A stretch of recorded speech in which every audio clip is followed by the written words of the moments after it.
de vez en cuando vuelve al ambiente una especie de debate Cecilio Báez, Oleari, pero muy carapé, más bien instalado así en trincheras con pocos argumentos. Y cada vez que pasa eso, o a veces recurro a un historiador, o a veces se me ocurre recurrir a vos, Gonzalo, para preguntarte si los jóvenes de hoy tuvieran que conocer 3 vidas, si querés 2, 3, si querés 4 también, de políticos inspiradores en la historia de Paraguay, ¿cuáles tendrían que ser y por qué? La verdad es que vos planteás un tema que creo que, y es posible que mucha gente se moleste con lo que voy a decir. Yo creo que todavía no logramos escribir la historia de nuestro país. Hay muchos panegíricos y hay muchas descalificaciones. Lo que quiero decir es que no encuentro, y ya no tengo tiempo, ya no hice lo que tenía que hacer en su momento, honestamente. Son conversaciones porque enseguida siento que hay una cierta... son lo que hice son lecturas que me resultaron tendenciosas. Pero ¿no es un síntoma de la postdictadura también? Y es probable. Un posicionamiento así muy, digamos, de polo al respecto. Todos los gobiernos fuertes necesitan una referencia histórica que justifiquen ese gobierno. Entonces no es extraño que en regímenes autoritarios la figura de la historia que más se... Y tampoco es extraño que para... compensar, digamos. Para ir contra la historia oficial exageremos un poco después. Después, ¿verdad? Pero yo creo que hay gente que son, digamos, inspiradoras. Entonces, y eso es justamente, yo relaciono en la etapa en que yo me iniciaba en la política, en el trajín político, una etapa muy dura, antes de la 63, 64, con 13, 14 años. Y recuerdo que al terminar mi papá me dijo, mira, parece que te picó el bichito y cuando te pica esto, ya no salía ahí. Entonces me regaló un librito que se llamaba Las Noches Áticas. Yo sospecho quién me robó, pero no me animo a mencionar. Y relataba la historia de un senador romano en sus conflictos éticos. Cómo jurar lealtad a la República Romana, donde las regiones reservadas no podían ser comentadas con nadie, sobre todo aquellas que tenían que ver con la seguridad de Roma, en el tema de defensa de Roma, y cómo compatibilizar eso con el juramento que le hizo a su señora de que nunca le mentiría. Entonces, después de unas sesiones delicadas del Senado, la señora... Muchos años después se llamaría un nudo gordiano. Sí. Y bueno, entonces eran las lecciones de él, porque me decía, en algún momento vas a tener que aplicar criterio de valoración que es más importante que esto y lo otro, ¿no? Y con esas bases, con Abraham Lincoln, con ese librito, yo me fui construyendo mis referencias en la historia y muy influenciado, por supuesto, por la tradición liberal de mi familia. Claro. Y en ese mundo entonces, Cecilio Báez, Alón, Eusebio Ayala, para mí Eusebio Ayala es un pensador excepcional, pero desde el punto de vista ético y también intelectual, pero de esa política diaria, Eligio. Entonces, Y después las otras, pero referencias más lejanas de algunos intelectuales colorados. Lo que sí puedo decir con este desafío que me hiciste, que quisiera resaltar, es que yo no tuve posibilidades de tener la lectura necesaria para ser un intelectual que maneje a profundidad un montón de temas, ¿verdad? Como Oscar Ferreiro, por ejemplo, o Bochó. Pero siempre me interesaron cosas vinculadas a la política y un aprendizaje que hice es que el que piensa en la política como Estado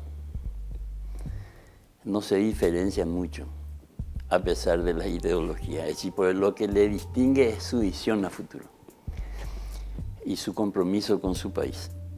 Entonces, tengo los discursos y el pensamiento, por ejemplo, de Ricardo Lagos, un socialista que prestigia el socialismo latinoamericano, un intelectual y un presidente que salió con el 75% de aprobación, se retiró. Reconocido por sus correligionarios y por sus adversarios. Y el otro es Eusebio Ayala, liberal ortodoxo. Y vos comparás los escritos, las cartas, las memorias de Eusebio Ayala, su pensamiento, y comparás con los de Lagos, y dicen la misma cosa. Sí. Entonces, lo que nosotros creo que en la política hemos transitado nuestra historia, no como procesos acumulativos hacia una virtud, hacia algo mejor, sino que como procesos acumulativos para reprocharnos cosas. Sí. Entonces... Aparte, Gonzalo, no hay una memoria sobre la teoría política paraguaya o de la teoría de los pensadores. No hay ninguna memoria. O sea, es imposible que nadie te diga en la calle o en la universidad, incluso salvo que alguien te diga lo que dijo Manuel Domínguez en tal ocasión. Entonces, probablemente también sea porque la historia que se recogió fue o muy guerrera o muy anecdótica, digamos, ¿no? Hay una oscuridad muy importante sobre nuestra historia también. De hecho, que saltamos prácticamente de la Guerra Grande a la Guerra del Chaco, por ejemplo. Y con un montón de balines de por medio. Sí. Entonces, sí, por eso te digo que nosotros no logramos reconstruir la historia en el sentido de conocer las causas profundas de cada acontecimiento, sino que hacemos un relato de hechos de acuerdo a las necesidades del que va a exponer en ese momento, de sus intereses políticos, etcétera, etcétera. Entonces, pero yo creo que, y estoy hablando de creencia, pues no tengo realmente ningún dato. Por lo que observo, veo a mis hijos, que ayer, por ejemplo, ella estudia medicina, y veo entre sus compañeros, los compañeros de mi nena, que hay una indignación auténtica con cosas que están pasando y que a nosotros, me digo que era parte del paisaje. Y yo creo una nueva indignación. Hay una indignación auténtica. No es el del chancho de mi chiquero y el chancho del chiquero ajeno lo que motiva. Yo creo que es muy buen signo. Y creo que tenemos la responsabilidad, nosotros los mayores ya. Y lo que me cuesta es encontrar esa diligencia política, social. ¿Cómo se organiza la sociedad para aprovechar esa actitud? Y esa aptitud para que nos diferencia. Ese aparente o real, yo creo que es real, sincero. Y si abandonemos el maniqueísmo, las cosas que están bien hechas por actores distintos. Y las cosas mal hechas están mal hechas. Y ¿No te pone mal que se... Voy a tratar de hacer una figura, que se abandone un poco, ¿no te pone mal que se abandone un poco el estuche de la política en la que vos siempre militaste por buscar otros horizontes? Que digan, eso no vale, buscamos otro horizonte. No.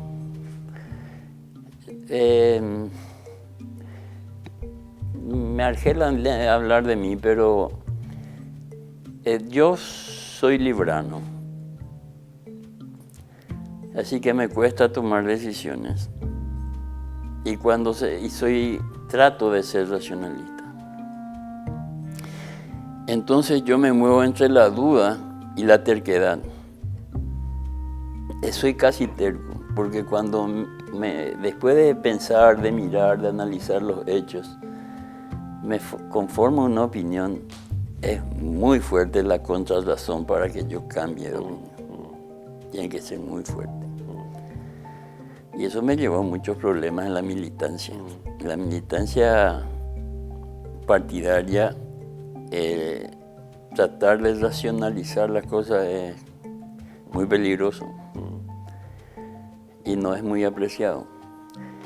Entonces, te vuelvo a decir, yo no tengo los conocimientos que me hubiese gustado tener, pero también sufrí.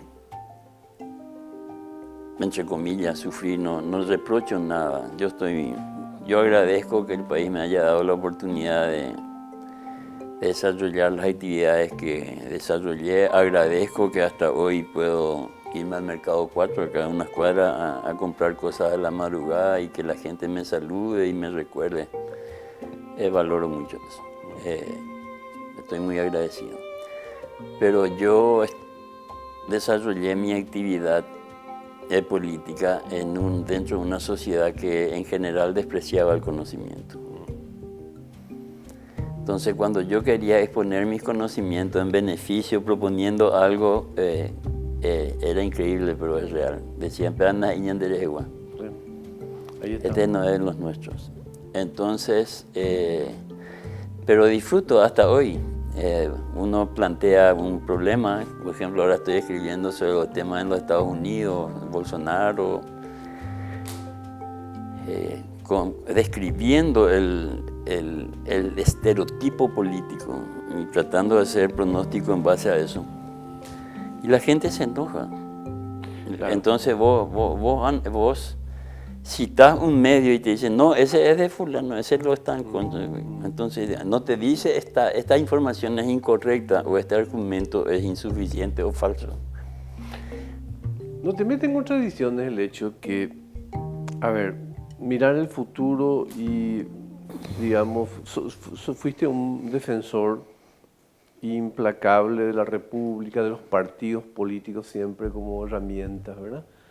¿No te mete en contradicción el hecho que transcurre el tiempo y si fuera ayer las elecciones juveniles de cualquiera de los partidos tradicionales verías que se replican clichés de hace 20 años?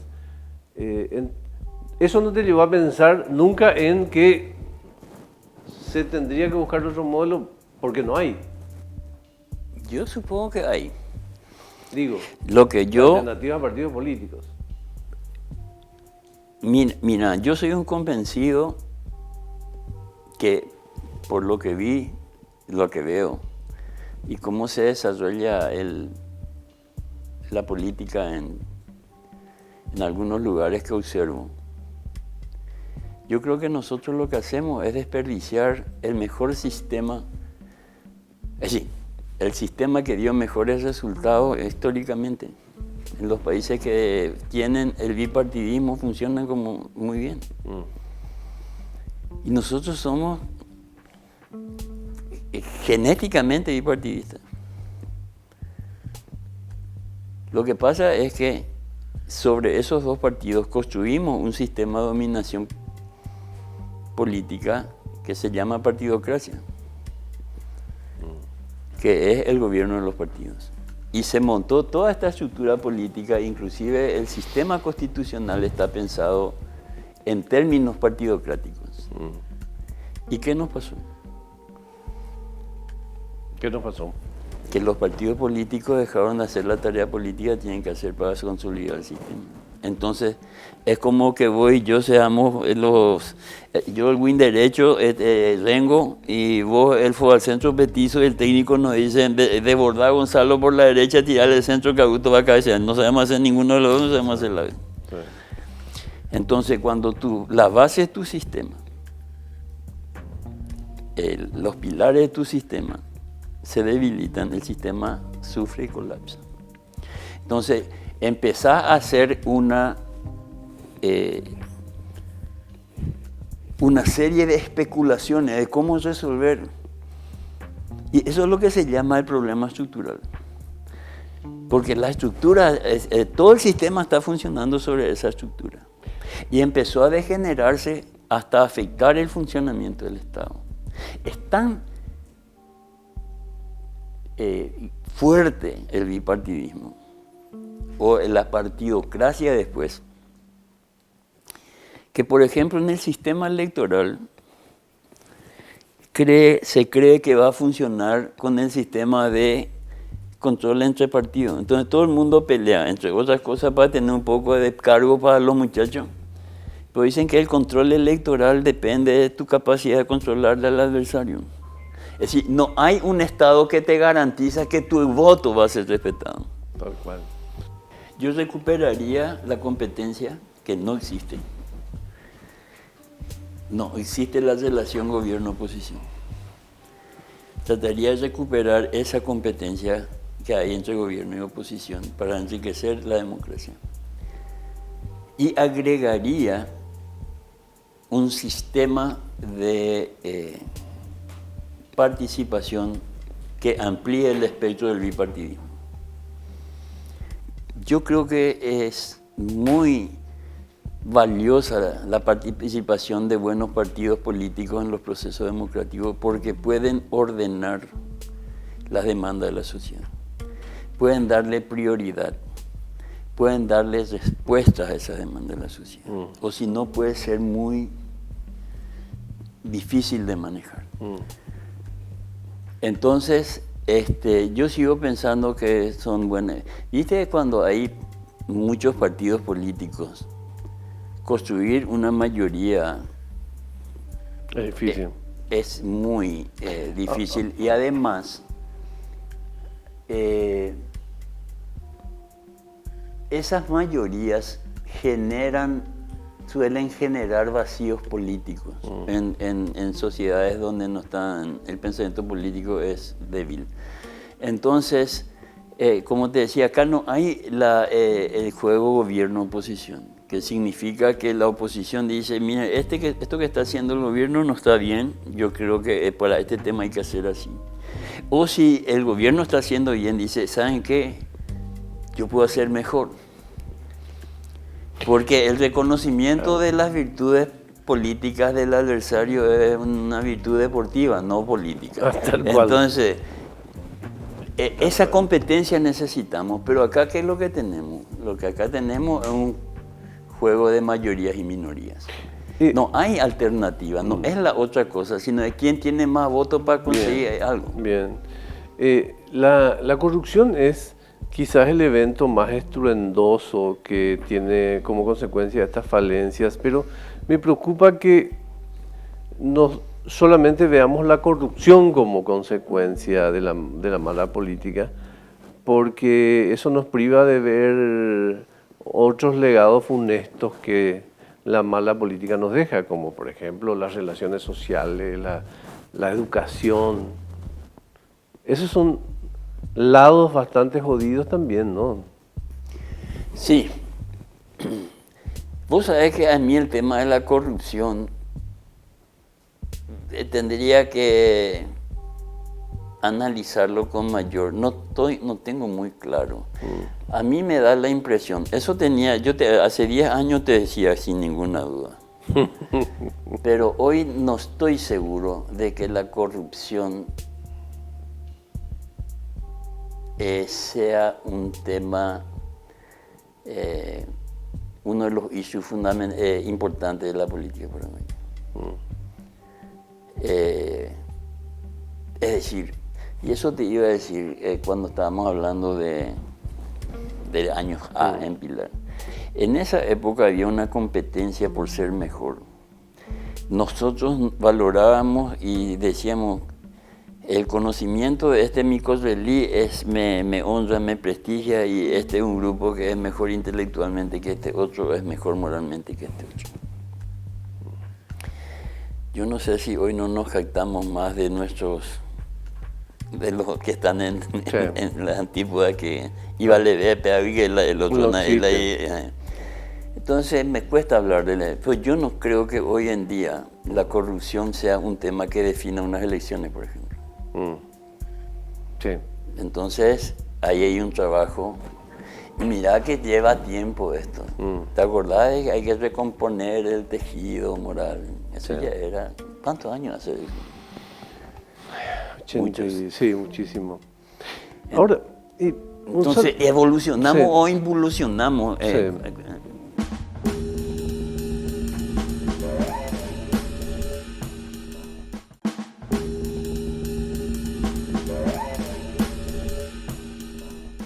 Y estamos en un momento impresionantemente imprevisto, ¿no? Porque mira que hay...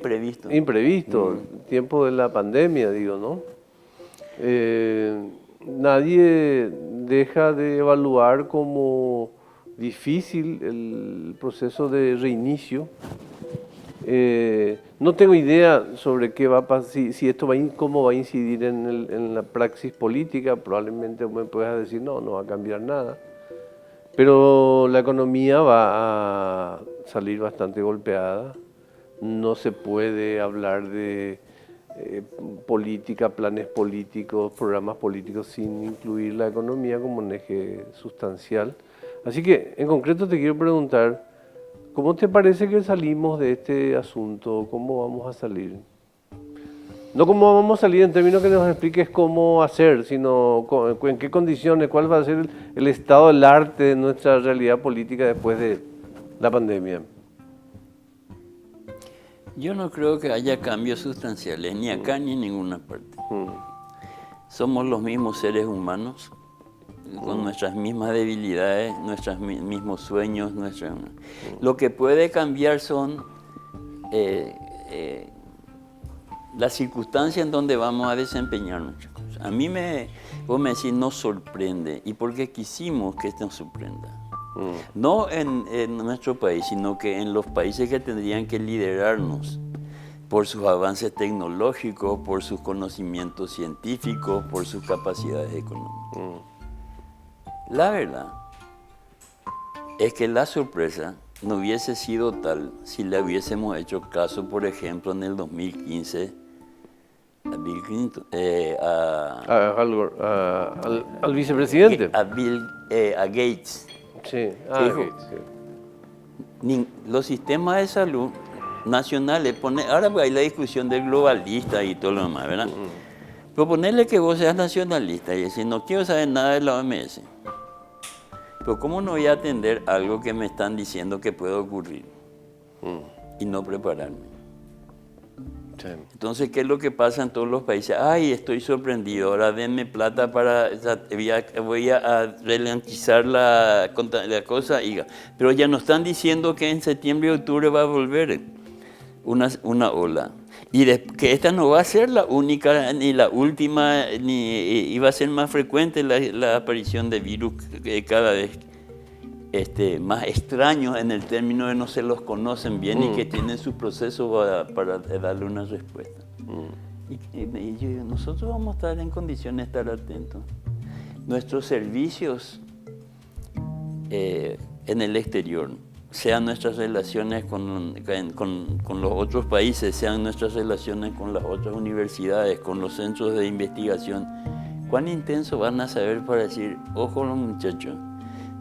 ¿Qué significa recuperación económica? ¿Esperar la siguiente sorpresa? ¿O empezar a hacer las reservas que son predecibles que tengas que tener para responder cuando te pasen cosas como esta? Yo, en términos económicos, vos sabés que no soy economista, pero a mí, lo poco que sé de economía, lo que me dice es que una economía se mueve cuando hay demanda. Y si tu demanda es nacional o internacional, no importa. Normalmente, si lo tuyo es pequeño, tenés que buscar un mercado mayor para que la demanda sea mayor. Entonces la gente va a producir lo que se compra. Yo digo, si la gente necesita que el Estado le dé un kit de alimento, yo prefiero que la gente tenga plata para comprar su alimento. Entonces, estoy insinuando las cosas que yo pienso que tendría que hacerse en circunstancias como esta. Planes universales. ¿Cuántos hijos tenemos? ¿Tenés baño? ¿Tenés pieza? Y entonces, el asunto es el beneficio de resolver necesidades básicas compatibilizado con un sistema que te genera actividad. Pero económica. ¿con qué lucidez construir la alternativa que mencionas? ¿Hay lucidez?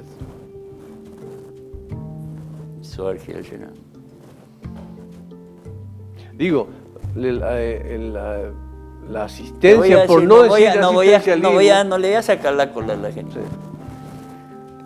Lo que yo he visto es que la crisis económica estuvo analizada, no sé ahora porque le perdí estuvo analizada desde el punto de vista de cómo sostenemos las empresas y los empresarios. Y yo en su momento ya dije, no me hagan caso porque yo no sé nada. Pero yo creo que en las crisis lo que hay que sostener es la demanda. Denle plata a la gente y los empresarios que son eficientes van a sobrevivir. Ese es mi pensamiento. No sé si eso cambió. Yo te voy a decir, yo estoy mirando el tema de los créditos. Hay plata a montones para que los bancos den, pero no llega la plata a la gente que necesita. Y al no llegar a la gente que necesita, no estoy hablando del empresario para sostener un puesto de trabajo. El puesto de trabajo se va a sostener si la empresa puede vender algo. Ayer le preguntaba al ministro de Hacienda si tenía una estimación al respecto de cada millón de guaraníes que se cediera a un microempresario, de cada millón, si existe una idea de cuánta plata se dedicará a jugar deudas, a pagar personas, sueldos, pero fundamentalmente cuánta plata se destinará a la reactivación, a hacer operar de nuevo la máquina, que es el factor fundamental, porque si no vamos a terminar el proceso pagando deudas y estando parados en el mismísimo lugar donde empezamos. Te vuelvo a decir, me hace acordar que cuando ella estaba en el Senado y teníamos que hablar con los pastores de la Iglesia Católica y nos mirábamos a nosotros y ninguno era admisible en una iglesia. Yo hablo, intuyo. No, ojo, muchos pastores tampoco. Es verdad. Entonces, a ver, yo planteé en un lugar, que no quiero mencionar, que por qué no piensan en una solución global de largo plazo. Nos están diciendo por todos los medios. Los científicos nos dicen dos cosas. No sabemos de qué se trata este virus. Estamos aprendiendo por el camino. Pero lo que sí sabemos es que va a durar. Y sus efectos van a durar. Entonces yo le dije, esa información es la única que tenemos. Tal cual. ¿Y cómo tomo decisiones en base a esas dos informaciones? Primero, que tengo que prepararme a largo plazo.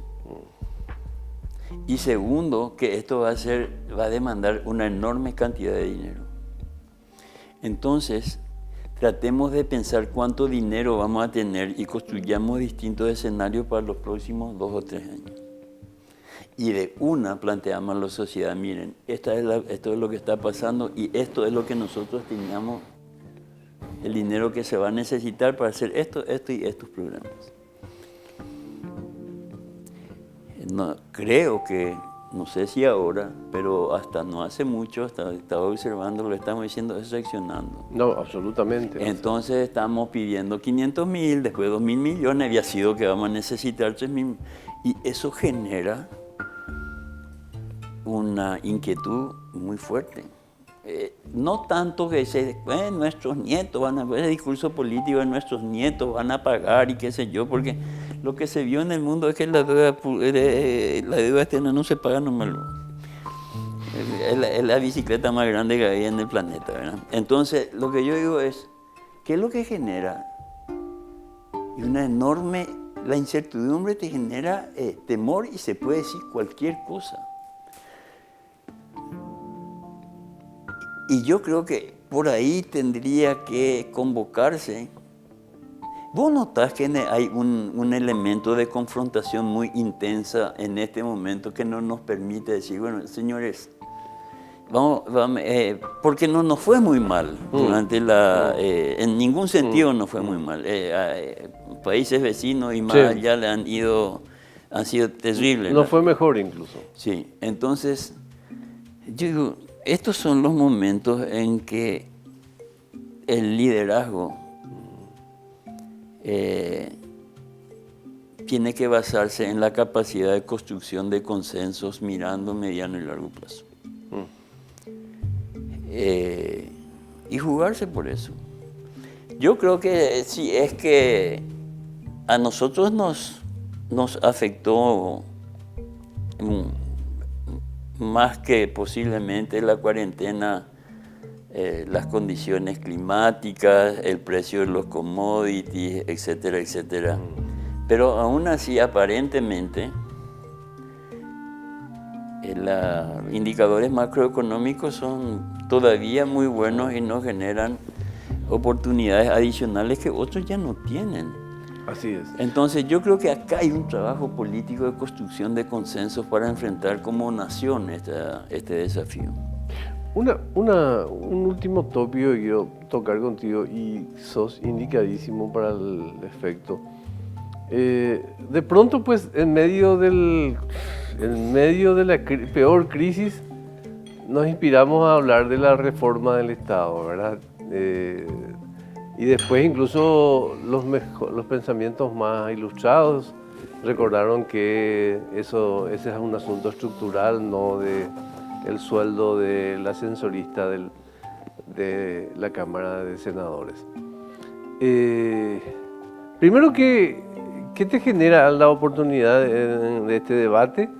Y después quiero hablar del debate en sí. Tenía que llegar ahora, ¿te parece oportuno? Hacer bien las cosas siempre es oportuno. Yo de algo que discrepo, decir, no, es el momento. No, si es una cosa que hay que hacer y está bien, hacelo.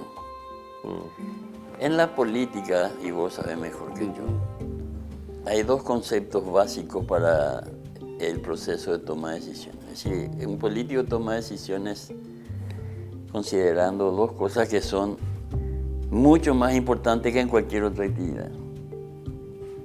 El concepto de oportunidad y de conveniencia.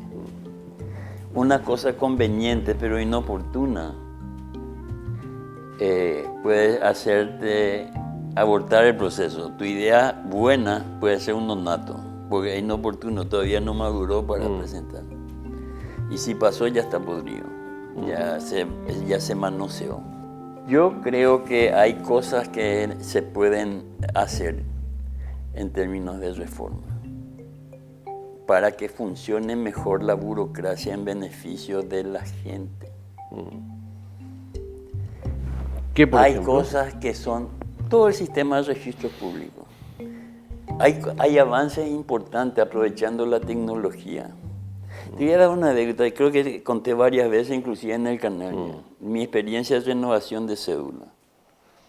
Me voy, me paro en identificaciones. Este ejemplo creo que ilustra mi pensamiento. Me paro frente en la puerta y quedo sorprendido de identificaciones.